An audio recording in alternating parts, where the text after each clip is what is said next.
Hello everyone and welcome to 1.91 News with Bacon. Today we waited for a devblog and we were given this. Yes, that's right, the MiG-21 is coming to War Thunder, more specifically the MiG-21 F-13. Of course, I am happy that the MiG-21 is being added. It is a lovely looking jet with a nice lineup of weapon types despite limited ammunition in its gun, and is well known for being the most produced supersonic fighter of all time.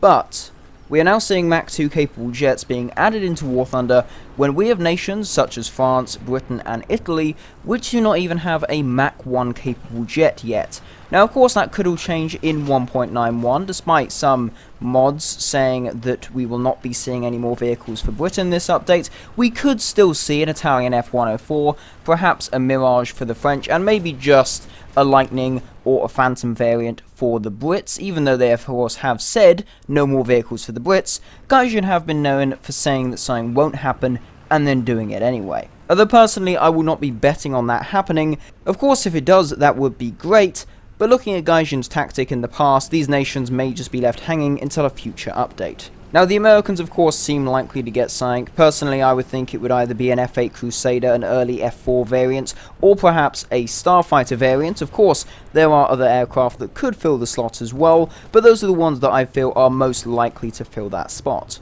As for Japan, well, I would say that they are usable for now with the T2. At least at sea level, the MiG is not too far off in terms of performance. In fact, at sea level, the T2 should be able to go faster than the MiG-21 F-13, at least when you go by the pilot notes of the two aircraft. With all that said, let's go take a look at the MiG-21 itself. So to start off, it's a Tier 6. Yep, that means that Tier 6 will now include Mach 2 jets. Makes me wonder what the qualifying factor for Tier 7 is when that eventually comes along. Perhaps more advanced tech rather than performance, for example longer range or higher tech missiles or other types of weaponry. As for BR, we do not yet know the MiG's BR, but I would hope to God that it is something above 10.0, even if it's only just by a small amount. As per usual, Gaijin of course have listed some pros and cons for the vehicle in the devblog, so let's go give them a look. Now despite being slower than the T2 at sea level, as I said previously, the MiG-21 can hit Mach 2.1 at higher altitudes,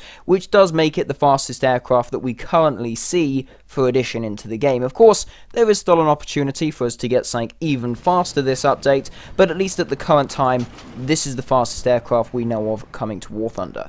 They list the Afterburner as a pro, although really for new top tier aircraft, the Afterburner is a fairly standard thing, so I wouldn't say that's anything special. And finally, air-to-air missiles. Now the missiles it has are K-13s. These are in the same family of missiles as the R-13M on the MiG-19, and really they're just essentially reverse engineered sidewinders. As for cons, Gaijin have said first off a low ammo count, and yeah, that's fair enough. It has a single 30mm cannon with only 60 rounds of ammunition. Yeah, that's going to go pretty quick. You're going to need to be pretty good at aiming that gun to use those rounds efficiently. They also say high speed loss during maneuvers. Well, just look at this thing. She certainly ain't designed to dogfight, so that would seem like a fair enough con.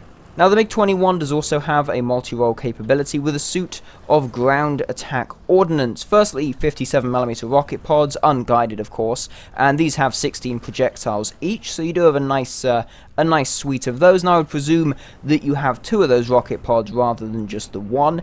You also have unguided bombs, either 250kg or 500kg size, or 2 unguided air-to-ground S-24 rockets. We've seen these on Russian helicopters such as the Mi-24D. They're big, they're relatively slow, they do have a good amount of explosive mass, but generally very limited penetration, so you're going to have to hit relatively close to an enemy vehicle to actually knock it out. Well, that's more or less it from me on the MiG-21 F-13. Fairly quick video, just really to sum it up. It's a nice looking aeroplane. It seems to have nice multi-role capability, a nice top speed at higher altitudes. At sea level, it's relatively competitive. Stuff like the T2 will not be clubbed, at least at lower level altitude. But all I can really do now is hope that we do get some counters for this aircraft this update, rather than a few updates down the line. Anyway, thank you very much for watching the video. If you did enjoy, please consider smashing the like button, maybe even subscribe to the channel. If you do, that would be massively appreciated. Thanks again for watching, and I will see you in the next one.